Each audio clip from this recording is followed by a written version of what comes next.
Well, all right. Leanne, you want to go ahead and get us cranked up here? Crank it up like we're watching NASCAR. Anyway, good evening, everybody. It is evening here. It's getting dark. I don't know where you guys are, but well, I know where some of you are. Um, we're happy to see you guys. Just want to let you know you're being recorded and hope that's okay with you. We record them for future viewing by our members that can't be with us. So they all go into our member portal under video library, I think is what it says. And so just let you know that's out there if you guys want to watch any of those. I also have the link for those that paid their subscription. But anyway, today is the Tiny House Development Village Day, and we have learned quite a lot already, and we're going to continue the education tonight. So we're happy y'all are here. If you have any questions at all, feel free to raise your hand, which you can find under reactions, or you can put your question in the chat, and I'll be happy to ask it for you. So with that, I'm going to turn it over to Robin, who is in the cold state of Colorado. Robin, it's all yours. Well, hello, everyone, and really happy to have you guys here. And before I get started, you know, we have always been wanting to promote the industry as a whole. And I just got off the phone with a building code official who this individual has built 12 tiny houses without any certification or inspections or anything, and won't let the building code official go inside and check them out. And this building code official wants to help, but his hands are tied. He's going to have to do some things that aren't pleasant, I guess. And I don't know how this is all going to play out in the end, but I just was impressed with how much this guy was really willing to bend over backwards to help out in because he said, look, I have 2 acres too. And I thought, wow, look, these tiny houses are cool. Why don't I go ahead and put some on my 2 acres and rent them out on Airbnb and develop them and stuff like that. So, but he says, I just don't want, building code officials' name and written up in the papers that he didn't do things right. So what you guys are learning here is important, very important, that we do things correctly. And especially when you're talking about a large development of, 22 or 40 or 60 units, you definitely want to go through the proper channels to make all of that stuff happen. But anyway, wanted to introduce to you once again, Scott Banta. Hi, say hi, Scott. He's busy on something everybody. else. Thank you again for joining us. So yeah, I'm going to go ahead and share my screen if you're okay with going ahead and getting started, Scott. And look at all my emails. I got plenty of them. I think we're on this one right here. Show slide, current slide.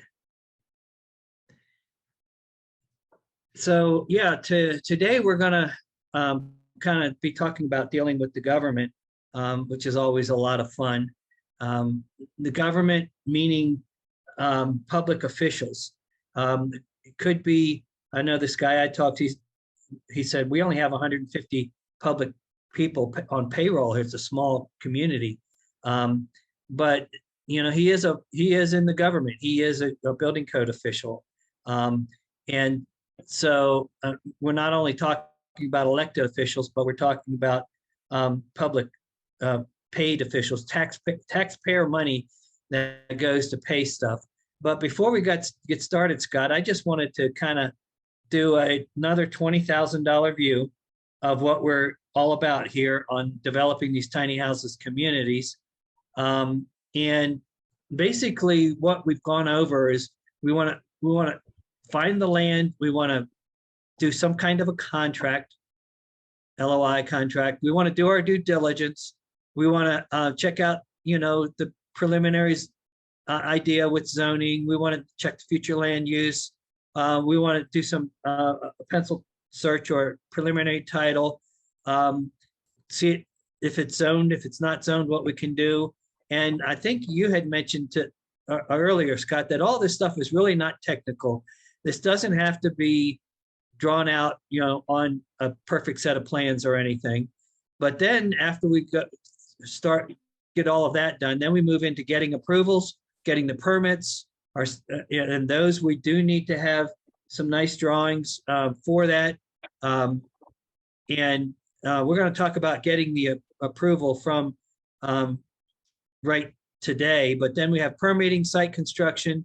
That's the horizontal. Then the vertical is if we do verticals. If you're getting tiny houses from others, you don't have that. Then you have to rent the space or sell the space, depending upon what you're doing. If you are renting, you have to have some kind of an operations. And then you could sell the entire project once you had it completed. That's kind of a 20,000 foot view of what we're talking about here about developing tiny house communities. What we haven't done is pro forma. We'll still have to do that. We've talked about some raw land and entitlements and what's risky, what's not risky. The required permits and entitlements to go horizontal, to go vertical. So the sales and leasing operations and the project sale. So after we're done here today, we're kind of winding down. We're going to go into some financials and some pro forma after this, and then we want to talk to actually some developers that are developing around the country and bring those to you, so you can actually see some developments that are either in progress or completed. So with that said, I'm going to turn this over to Scott and let you go ahead and tell us, what is the government approval process? How does it work? Typically, what happens is we start with a preliminary sketch, which again is not a fancy drawing, but it outlines where your parking is and where the lots are or the building pads. In our case, where we're doing everything in the circle or the oblong, we have parking external, and we went through on day 2, I think, on numerous different site plans, sketches. And then at that point, we usually have what's called a pre-app conference, a pre-application conference. So most of the governments in Florida, anyway, will let us come in, and they'll bring in their stormwater people, their utility people, police, fire, et cetera, and they'll all throw out some comments for you to make sure that you include. Here we have requirements for fire hydrants every 500 feet of road. Anytime there's a intersection in a road, and if you have public sewer, you have to have a manhole. Every 500 feet, you have to have a manhole so that they could do cleanouts. And then if you're on a closed drainage system for your stormwater, if you have stormwater requirements, or can you go to 60-foot wide right-of-ways and do swales instead of closed drainage system, et cetera. So they'll go through a lot of those kind of things. Potentially, you may need a driveway permit if you're on, let's say, a county road or a state road. So they'll say, you need to go to your county, or you need to go to DOT, Department of Transportation, to get a driveway permit, et cetera. So what you're really looking for at that point is for everybody to have kind of a warm fuzzy to say, okay, we think you can do this or can't do that. So a couple of weeks ago, I had a pretty big meeting with Volusia County, which is the county that's out by Daytona. And they pretty much told me I would not, it would be very difficult on our first site that we had selected and had under contract to get it approved because of neighborhood opposition. Because it's a new concept for the county, a la tiny home communities, they wanted to make sure that they could get a site that they knew that could get approved. So they suggested a site that they owned. So we're working on that right now. So we've gotten, at this point, we have staff buy-in, if you will. So staff is all for our concept in this particular instance. And they're not that way in many of the places. So what we're looking to do is go through an education process with them. So one of the things that we'll be doing is we'll be setting up meetings with each one of our county commissioners to go try to sell the concept to them. So, and we're doing under the workforce attainable housing, which is the newer words for affordable housing. And so we're doing that so that we can get them to buy it in, and so that when we actually go in with the formal application, that they're going to be harder pressed to turn us down, because we'll have already talked to them about the concept and try to sell them on the concept. Then we get into the formal application. Usually there's some fees there, and there's certain requirements. You want to get to the next slide? Is there a separate slide for that? Yeah. So the application typically includes the survey. Almost every jurisdiction we've ever dealt with requires a survey within X period of time. Some of them are 6 months, some of them a year, but they generally require a boundary survey. We like to toss in, the concept plan that we talked about.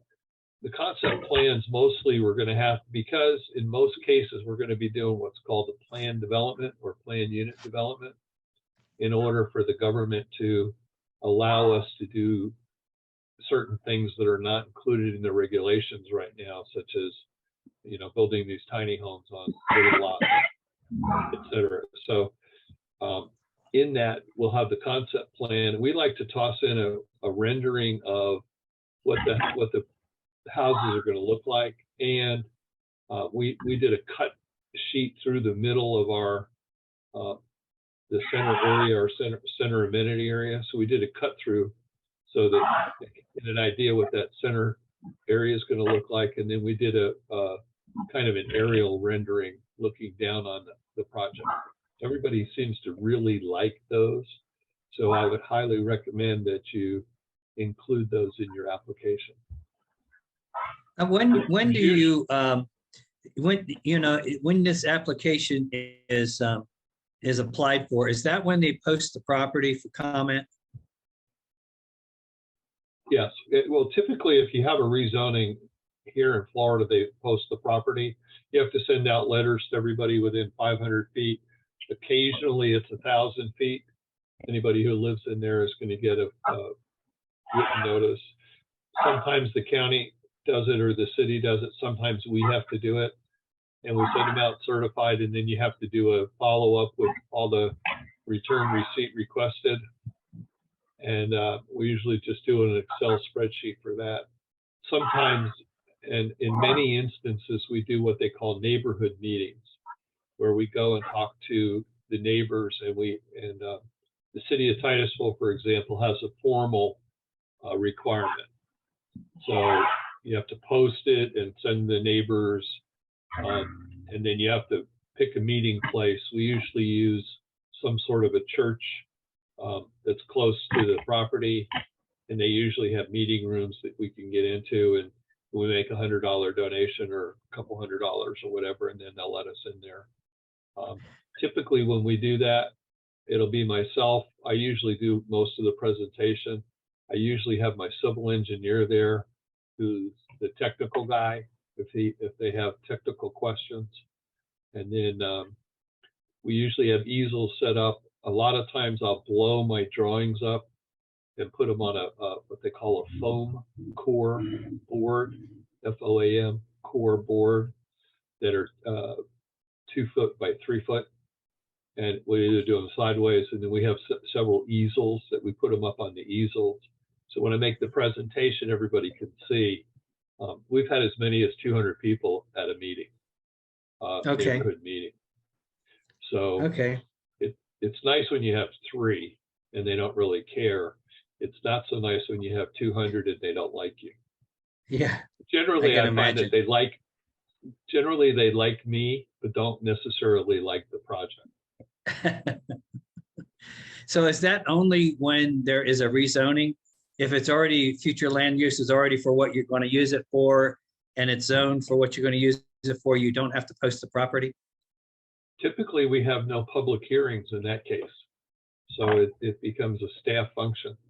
So if I Okay. had this property, if I had my property zoned already and it was consistent with the future land use, it's typically just going in with your application, then it becomes a staff review process. Takes the public hearing part out, which is nice. Okay. So the public hearing is only when you're trying to change either future land use or a zoning change. Yeah, most of the time you'll have to go in for your plat to the county, but that's an after the fact deal. So if you're, let's say, platting 30 lots and you have streets in the lot layout, or in our case the condo lot layout, you'll then go in for a final plat. That generally requires a city council or county council commission approval, but it's really not a public hearing thing. And when we go to those, when the people find out that we're doing something that didn't know about it, and they come to bitch and complain, the county attorney or city attorney will usually tell them that it's too late for that. So that's after they have already said you could go ahead with your project, and now you're moving forward with it, and somebody starts to complain about it. I know for me, it was an endangered species. I had a permit for a bulkhead. I was getting a permit for a bulkhead for out on the Chesapeake Bay in Maryland, and the environmentalists, we posted it for 30 days, and day 31, the environmentalists came in. We think there's a tiger beetle on the endangered species list that lives on the bottom of those cliffs. Well, it was too late for them, so the tiger beetle habitat begins at my property, goes north. Is the way they laid it out. So anyway, so I would bring in the Atlas Moving Company to make sure that those beetles didn't show up on my property. They might be half a mile north, and they may have taken the ride in the back of a pickup at 10 o'clock on a Sunday night. But oh yeah. So when you're doing this process, do you stay in touch with the people, or you just kind of let them go through their motion? Is it good to check in with them from time to time and say, how's it going? Are there any issues? They have your phone number. So if they have an issue, obviously they could call you, but do you ever advise people to stay in close contact with the staff before you get staff buy-in, and before you get into the going before the commissioners for this? Do you have any advice to how we could handle things along the way there, like staying close to the people? Tell us about that. So typically what happens is you submit your application and your survey and whatever drawings, and it depends on where you are, what they're going to require. I'm doing a mixed use project right now in the city of Deltona, Florida, and they require a lot of things up front that most other jurisdictions do not require up front. They're requiring a traffic methodology. So I had to do a traffic methodology, which I had to hire a traffic consultant. And they have some other things that they require. The survey had to be within 6 months. So I got the survey. I had to redo my survey. It took me 5 months to get the survey because we were doing it last winter. And, wow. But so typically what happens, you put your whole package together. They'll do a cursory review to make sure that you've got all the items. So the other thing that you have to have in there is usually an authorization letter from the sellers, because if you don't own the property. And most of the times we're doing this when we're under contract with the property but don't own it. So when we don't own it, we get an authorization letter. I actually get two.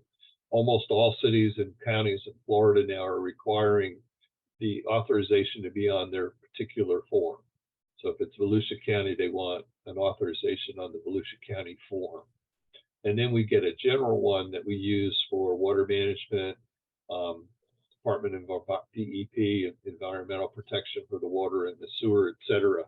And those are usually notarized. And it's a simple statement. It just says we authorize Scott Bana to Lisa Services to go ahead and apply for all government permits. And I list them all out, you know, the Volusia County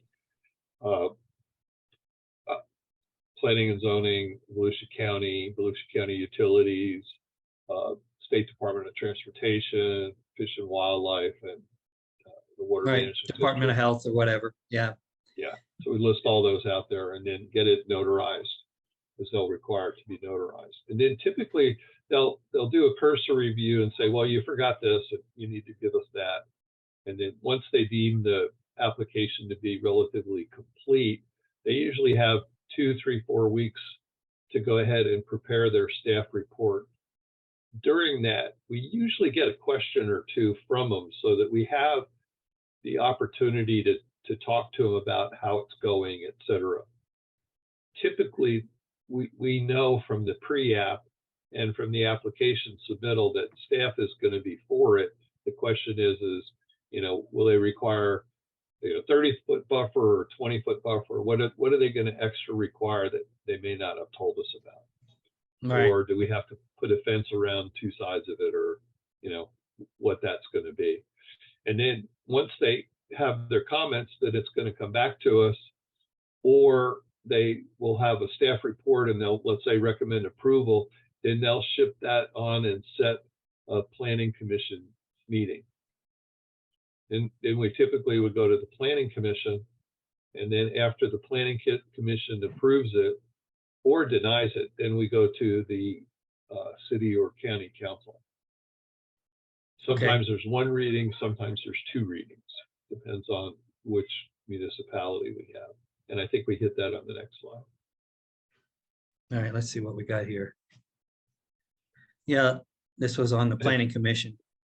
And both the planning commission and the city or county commission are public hearings. So typically what happens in the format of those is that the county staff will give their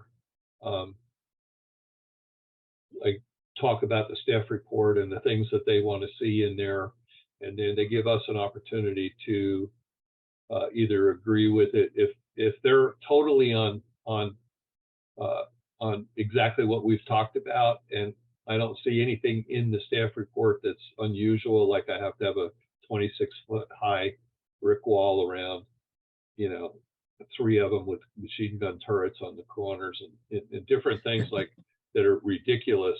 As long as I usually just get up and say, we agree with the staff report. We look forward to continuing to work with the city or the county and getting this approved. And then I sit down, and then they open it up to the public. The public comes in and makes comments. Then we have a chance as the applicant to rebut the public comments. And then sometimes they'll ask questions of staff, which are typically more technical questions. And then they close it and then they vote. I'm usually not too concerned about the planning commission because the planning commission is an advisory commission.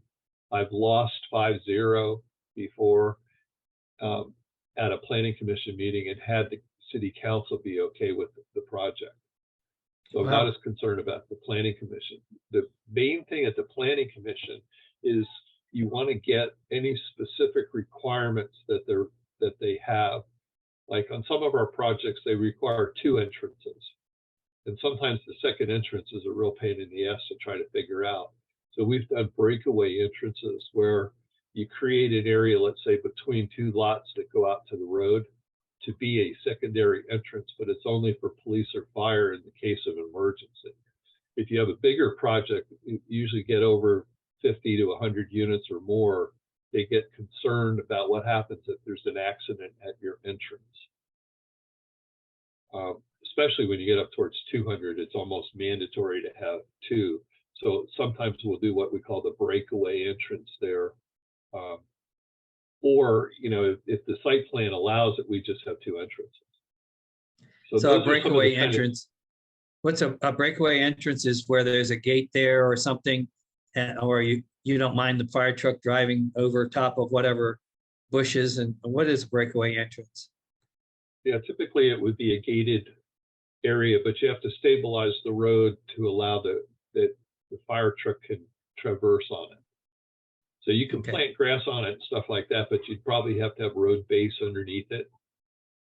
And you need to make sure that you have enough room between the two properties.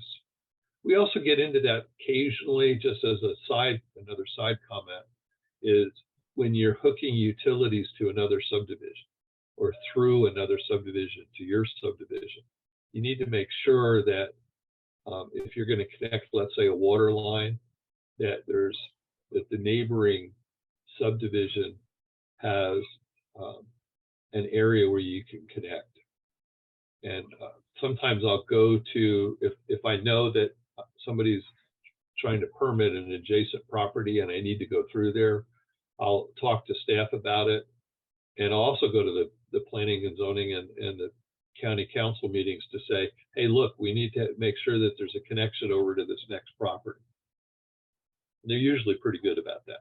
Not always, but most of the times they'll take it into consideration and you know, that maybe add an extra 10 feet between a couple lots where there could be an easement where you can run that water line or sanitary Okay. line or whatever. That's on a neighboring property that's currently being permitted.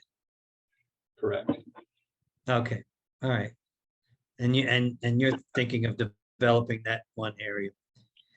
Right. Now, when you go to the public hearing, because it's a public hearing, you have to make sure that you have balls of steel, we call it, because a lot of times these neighbors will get up and, you know, they'll say, not in my backyard. And it's just, you have to be, we talked about it a couple weeks ago where, you know, Volusia County had 6 of their 7 commissioners were coming up for re-election. And in October and November, they weren't approving anything anywhere. So sometimes your timing, you may have to delay your timing if the political climate is such that it makes sense. I've also done a thing where I had a county commission about to deny a project, and on a denial, you have to wait a year before you can resubmit. So I got up and asked them to table the approval and let us go back and talk to the neighbors and see if we could work some things out. And in 99.9% of the cases, they'll let you do that. And then you get it rescheduled for a month or 2 later. And then you go talk to the neighbors and see if you can work out some of the things. I once split a neighborhood by putting a golf hole behind some houses and not the others. And so we ended up, half the neighborhood came and said, oh, we love this development. And the other half were like, no, we hate this development because they're taking our land behind us. You know, not my backyard, but because we split the neighborhood, the council voted favorably. We also lobbied the hell out of them in between. And that's one of the cases where I would hire the attorney who knew the commissioners well and either let them go talk to them or me and the attorney go talk to them and see if we could, you know, kind of smooth the waters going through there. Cool. Cool. And then you just actually, this is where you actually go and do your presentation. You've gotten, you want to talk to the city commissioners or the county commissioners. You have your outside objectors. They make a vote. If they vote you down, you said they vote you down, you can still come back in a year and represent it to them. Is that correct?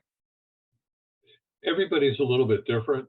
And in many of the instances, like Polk County, which is south of Disney, southwest of Orlando, they have a 1-year requirement. City of Titusville had a 1-year requirement. So a lot of them have different things. The appeal itself is typically is not, you'd have to have some specific thing that they did wrong in the meeting, usually to create an appeal. And typically in creating an appeal, you might have to have a court reporter there taking down all the words, et cetera, or at least going back into the process to, you know, maybe they didn't have a quorum or usually it's very difficult to get an appeal when they deny a project. Are most of these meetings recorded? Yeah, the other thing that's happened, and I don't remember, it was like 10 years ago or whatever, in Florida, almost all the meetings now are on TV. So the council members are really interesting, is they all have to give their 5 cents worth on a project. We typically are most concerned about our like district commissioner, who is the commissioner for our particular area where the project's going. You want to almost always make sure you got their vote going in, that you know they're going to say yes. But sometimes the other ones will get up and they'll just grandstand because they're on TV. Now, if these guys are on TV, I heard that it was probably a good idea to go and watch some of the other presentations to kind of see how they operate, how they think, if there's some other projects similar to yours. Is that true? Yeah, I will go many instances. If I know, let's say I'm going to have a planning and zoning commission meeting in the middle of March, I'll go in January or February. Typically, planning and zoning meets once a month. A lot of the city or county commissions meet twice a month. So I'll go to a bunch of their meetings, or I'll tune into the TV. You can see a lot of them online. I'll go and watch and see how they're doing. The other thing is you have to make sure that you keep your cool, because if you're hot-headed, I did 5 years worth of permitting for a company because the CEO was hot-headed. So I think I mentioned the story before. It's worth repeating. The first Kohl's that came into Florida went into a little town called Orange City, and I was doing a project in Orange City. I hired the same attorney that they had, and she grew up in Orange City, and so I needed her to do what we were going to do, and then we were on the exact same agenda schedule as the Kohl's was. So it was funny. So the guy from the city, Jim Kerr, makes his presentation, and then the Kohl's guy gets up and he says, "Oh, we're so happy to be in Orange City." And he shows him the picture. He said, "Here's what Kohl's is going to look like." And he sits back down, and Jim Kerr gets back up and he said, "We're so happy that Kohl's has come into Orange City and that Kohl's has come into Florida, but here's what Kohl's is going to look like." And they went back and forth several times. Anyway, when you drive by the Kohl's in Orange City, it's got some tile roof. It's got a lot of foo-foo on the side of it. It's a really pretty building. They landscape the hell out of it. And then you can go down 10 miles down the road, 8 miles to the one in Sanford, and it looks like the front of a Walmart. There's no landscaping. There's no anything. So it's kind of interesting to see how some of these things kind of, and eventually the Kohl's guy agreed to do all the foo-foo and everything for Orange City in order to get it approved. But sometimes I look at it as a big game. I think it's fun. You know, it's like playing a tennis match or a chess match. You just, you know, if you dot all your I's and cross all your T's and you do your homework, it's like Don Shula said about the 72 Dolphins. He said, "We just blocked and tackled better than everybody else." And we just try to block and tackle better than everybody else. Well, cool. And that's the game that we're talking about, the game of getting approvals. So that's the end of the government section, guys. Do you have some questions, some thoughts? I'd like to open it up for discussion here for the rest of the time that we have. If anybody would like to raise their hand or put in the chat, and we'll recognize you.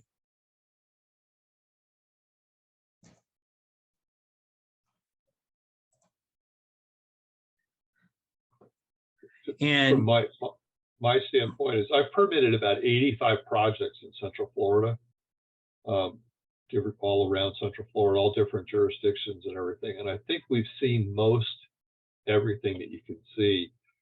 You know, as a year ago, I was in Titusville and I was working on getting an apartment site.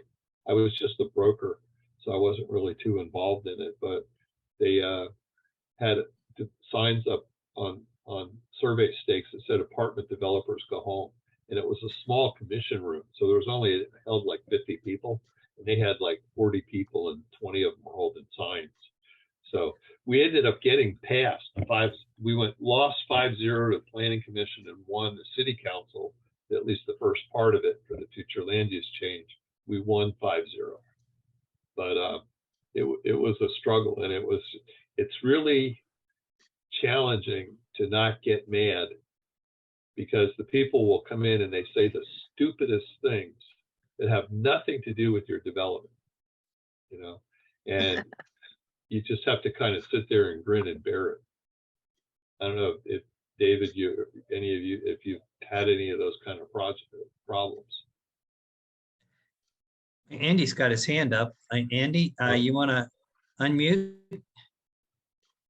Took the word Yep. down. Can you guys hear me? Yes, sir. Yes. Okay. Scott, yeah, I was just wondering. I don't want to take up too much of everyone's time, but I'm going to be in Sanford for a few days in the next week and a half, and the reason is both my daughters want to move to Central Florida, and Gina, my wife, and I kind of are dreaming of I feel like a mixed use building. So think about like a firehouse with a giant shop sort of on the bottom floor and apartments above.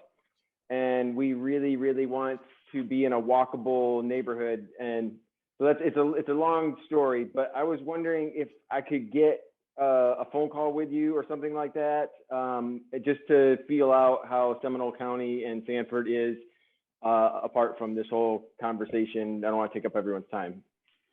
Yeah, I'll be happy to either, just send me an email and do Scott or sbanta, SBANTA at dqtn.org. Send me an email, and then we can have a off camera conversation. And I'll be happy to meet you if you're going to be anywhere in the neighborhood or area. Yep. Thanks. I really appreciate it. Very helpful information. Thanks. Dan, can you put Scott's in the chat, his email? Absolutely. S.banta. No, just SBANTA. No dot. S.banta. dqtn.com Or org. or .org. sbanta All at right. dqtn.org, right? Yep. Okay, and then I have niece has a question on these tiny home subdivisions. Are they tied into public utilities, or are they self-contained with composting, toilets, etc.? Ours so far will be in areas, in order to get them approved, we need to have public transportation be close to employment centers, shopping, and schools, and those kind of things. So typically ours will have public water and public sanitary or sewer. But depending on where you are, there's a number of RV parks, and Robin could probably talk to this better, but and I think it was David, I think you were doing 12 on a sewer last week. Yeah, so you can check here in Florida, all the wells and septics are pretty much governed by the Department of Health, and somewhat in conjunction with the local government, but a lot of it's the Department of Health. So they're going to have Department of Health requirements. So in David's case, they were able to put 12 units onto one central septic system. And then Robin and David talked a little bit last week about the public water and whether or not you can do a public well, and then how many units you can get on a public well. Close friend of mine, I'm helping him with some of his permitting, is trying to get 67 units up on a thing that has well and septic. And they have 3 wells on site, and they have to monitor them once a month. So they hire a company, comes out and I guess tests it and sends the test to the Department of Health every month. It's a fairly inexpensive test. I think it's like 125 a month or something like that. And they come out and they do that. So that's going to depend on where you are and what your government thing is. If you get into a bigger project, they have what are called package plants for sanitary. But some of the things you have to wonder there is you got to make sure you have enough land so you can. They usually air spray the treated effluent, which is the water that ends up after the wastewater is treated. So you usually, in many instances, you may have to have some area where you can spray it to aerate, and it goes back into the soil. So I would check, number one, with your local government. Number two, if the government does not have public water and sewer and it's not close by, then you're going to have to check with the Department of Health. But also your planning and zoning department will typically tell you what you'll need to do with that. I usually go in and pretend that I know a little bit and not a lot, and I let them tell me everything. And I try not to tell them that I know anything other than a little bit about the process. Yeah, Thank you. no, that's a good strategy there. David, what is pumping out behind you there, buddy? You're on mute, David. Can you unmute? There we go. There we go. Yeah, just had the water well drilled today.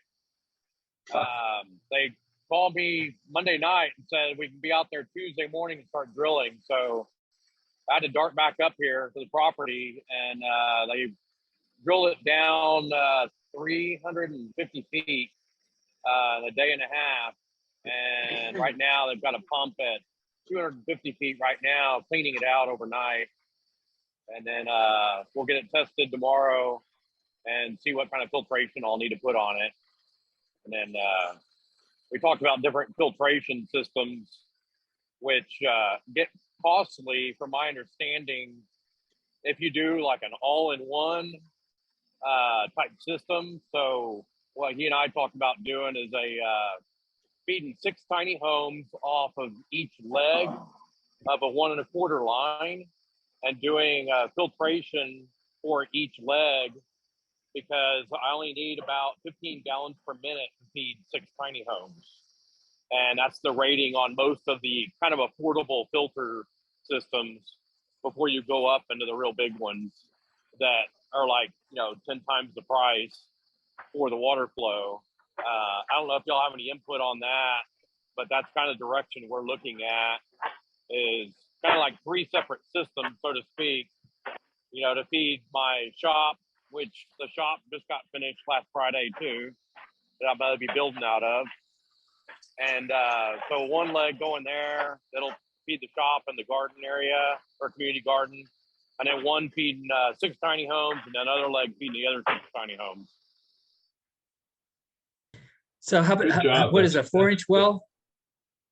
It's a 6-inch casing, and it'll be doing 25 gallon per minute constant pressure pump. Wow. That was How the big of a rating hole? that the county gave to me. How big of a holding tank? I don't think there's any holding tank.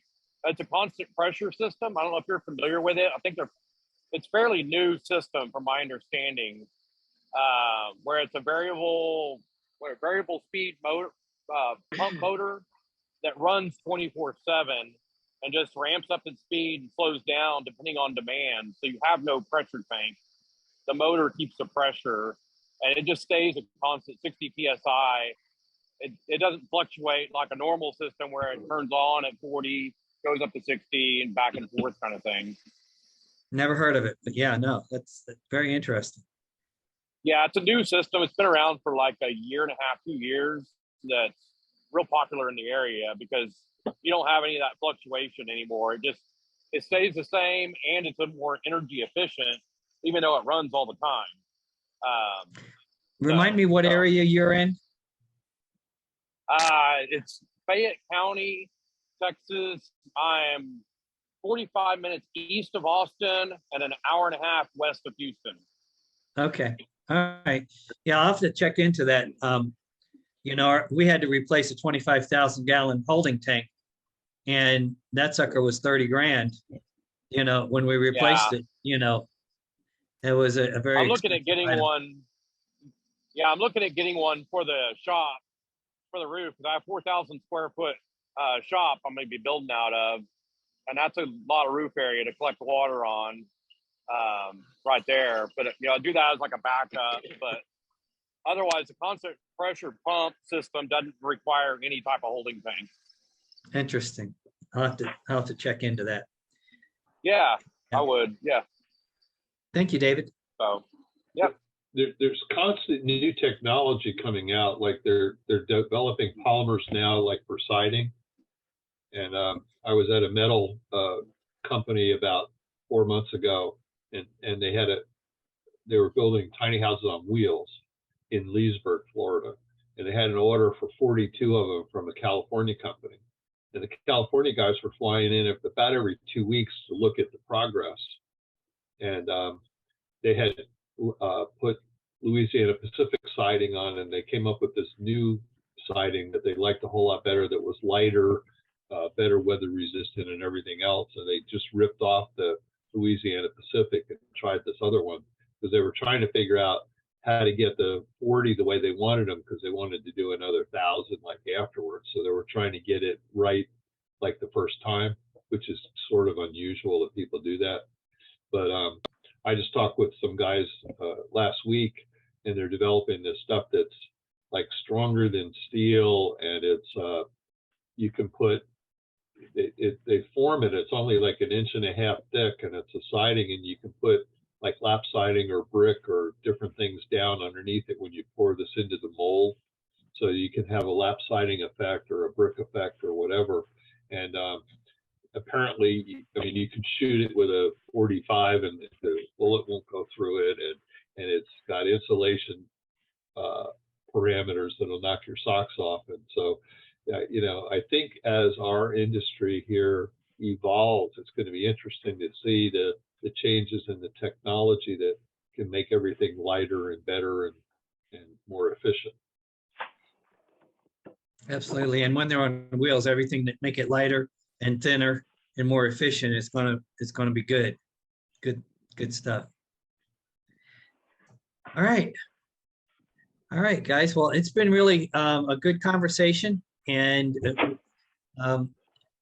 we're going to try to get into some actual numbers next time, some pro forma. So make sure you stay tuned for that. And I'm going to turn it back over to Leanne. Leanne, can you kind of wrap us up and bring us out of here? You got it. So thanks, guys, for joining us tonight. And thank you, Scott and Robin, for all of the valuable, priceless information that you're giving us. Quite an education. Tomorrow night is Inspector Chat night. So please show up with questions. If you have any coding standard, mainly coding questions, we can help you guys out. And with that, I guess that's it. Anybody have any last minute questions or anything? Get a lot out of it tonight? Shake your head, yes. Thank you, When Scott. when we do the pro formas, let me just toss this in. I think what we're going to do is we'll look at my project with the sales of the units, and I'll share with you what our costs are to date and how we're doing it. But also want to get into a rental, and I think we're getting into a rental where we rent the units, and then also a situation where there's just a ground rent, so that the people would own their own units and then ground rents, because I think some of the folks that we've been talking to are interested in potentially having an income stream. David, are you going to be doing that?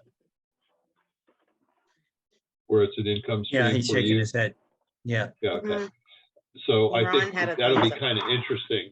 And then everybody will have a little bit of different input into that, because, in your area, what's common or not common or whatever. But I think we're going to try to give you those 3 scenarios so that you kind of have a basis for what to look for, depending on what you might want to do. And then you may be in situations like we're doing sales right now, but we may end up doing a second project rental.